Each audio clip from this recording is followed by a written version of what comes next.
Hi guys, welcome back to my channel, or welcome to my channel if you are new. Welcome to my little corner of the internet. My name is Abby, I am a 20-year-old university student from England and I love making content here on YouTube. I make lifestyle videos on how you can do this through small ways in your day-to-day lives, as well as sit-down videos where I share about my faith journey in hopes that it inspires you in yours. I also do vlogs and sit-down videos where I share a bit more about my life and who I am as a person so you can get to know me a bit better, like this one. And if that sounds like something you'd be interested in seeing, then make sure that you do subscribe to my channel and click the bell so you don't miss any of my videos. I upload every Sunday at 4 PM. If you can hear any noises in the background or anything throughout this video, it is because I currently have my puppy in the room with me. Do you want to say hi to the camera? Hello. He has gotten a bit bigger since the last time he was in my videos. So for this week's video, I know we are a week into 2022 and like the 2021 videos are kind of done now. However, I didn't get a chance to film my favourite books of the year, so I thought I would take an opportunity to do that. So in this video, I'm going to be sharing with you guys my top 10 books of 2021, the books that I loved reading in the past year, and also these are books that you guys need to read in 2022.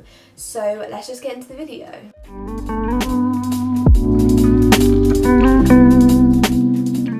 So I don't have all the books physically with me. A couple of the books are on my Kindle, so I can't really show them to you, and a couple books are in Brighton as well. So for what I have, I can show you. For other ones, I'm just going to insert on the screen. And these are in no particular order. They're just 10 of my favourite books that I've read this year. So the first book that I loved this year is Where the Crawdads Sing by Delia Owens, which I will pop a picture of here.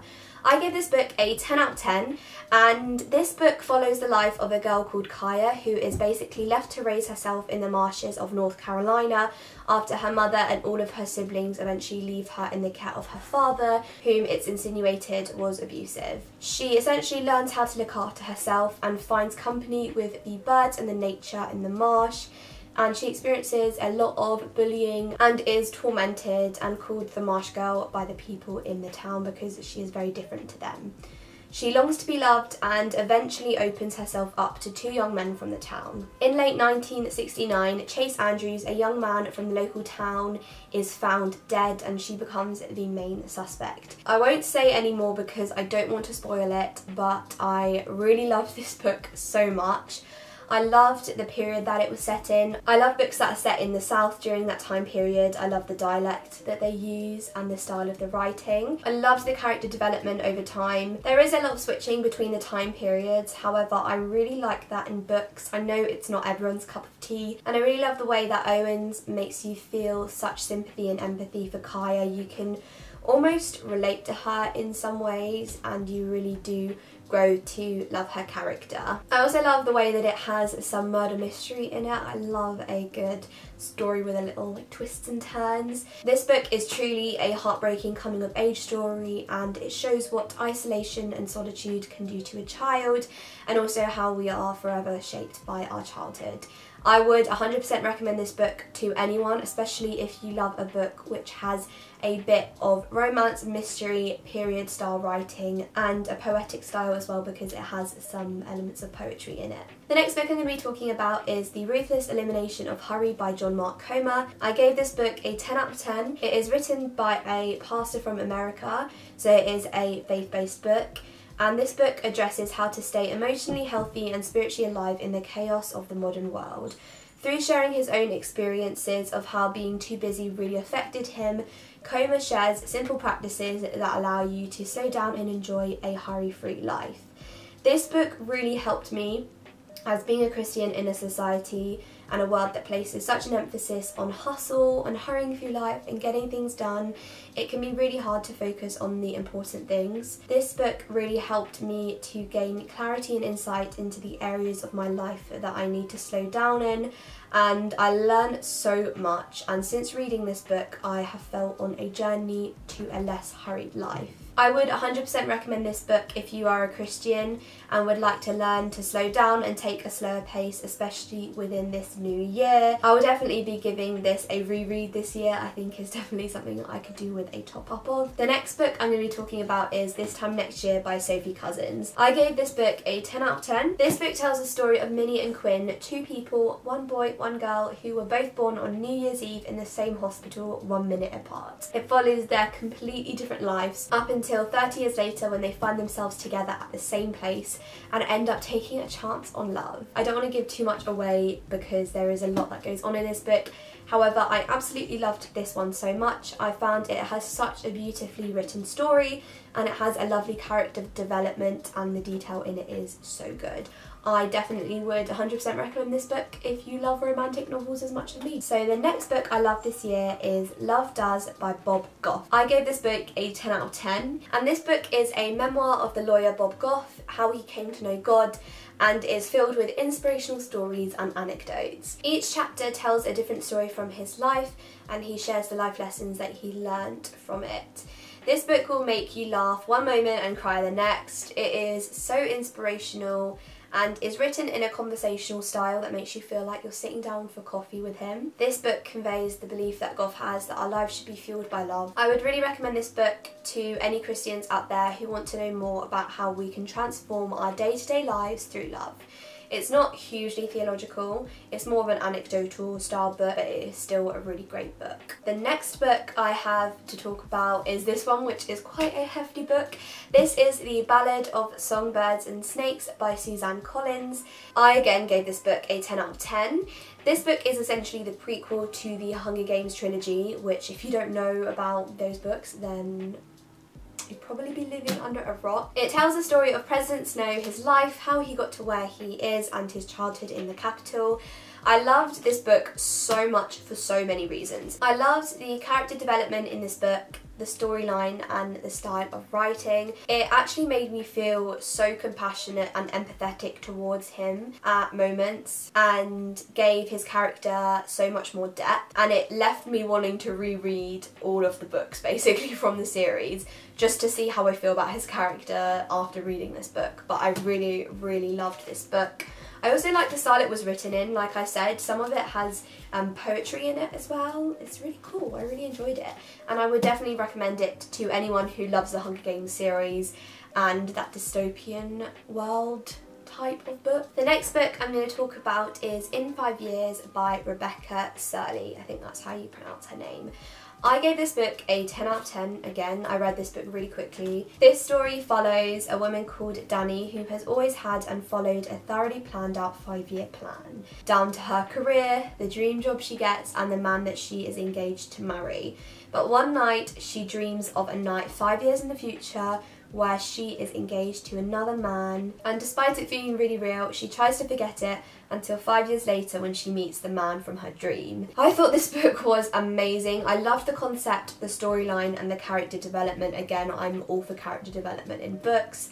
It has lots of twists and turns and is a truly beautiful story. I would really recommend it to anyone who likes romantic novels again, and this gave me the vibes of some of the other books I've read, like One Day by David Nichols and also This Time Next Year by Sophie Cousins, which I've just spoken about in this video. So if you love those books, then you'll definitely love this one. The next book I loved this year was Because of You by Dawn French. I again gave this book a 10 out of 10.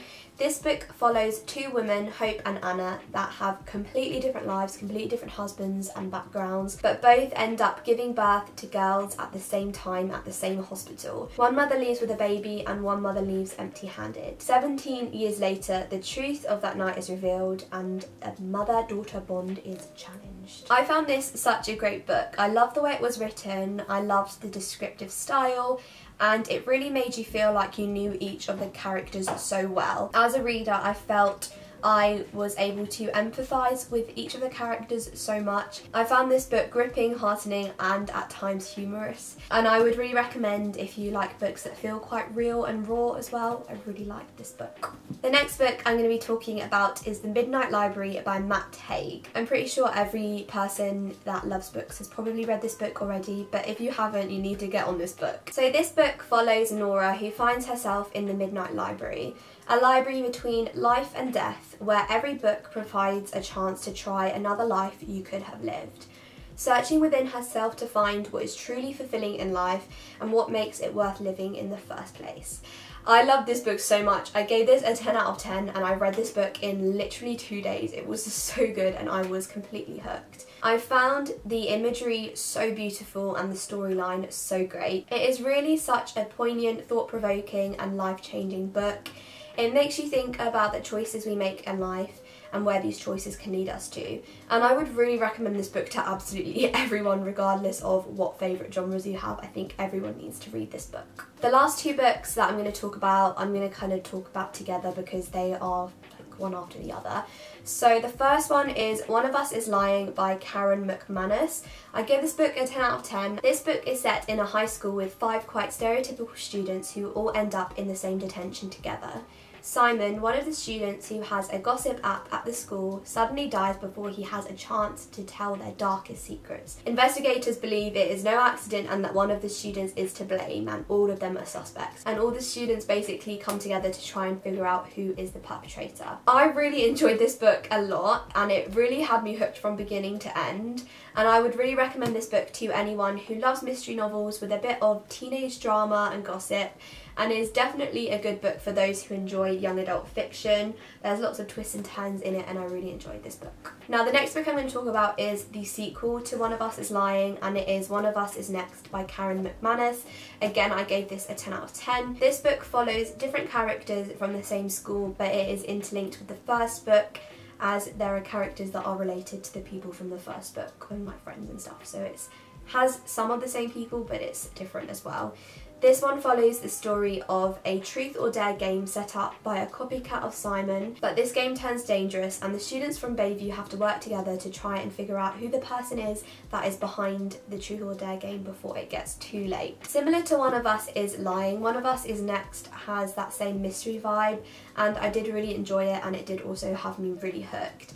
And I would again recommend this book to anyone who loves mystery novels with a bit of teenage drama and gossip, and is definitely a good book for those who enjoy young adult fiction. So yeah, I really recommend these books. So those are my favourite books that I read in 2021 and books that you need to read in 2022 if you haven't read them already. I hope you guys enjoyed this video, and if you did, make sure to give it a thumbs up and subscribe to my channel if you are new, and click the bell so you don't miss any of my videos. Also, don't forget to follow me on my Instagram. That is where I post a lot and I like to keep in contact with you guys. Also, feel free to pop some book recommendations in the comments for those of us who love reading.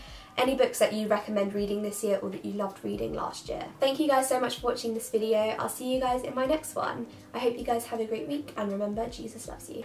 Bye guys.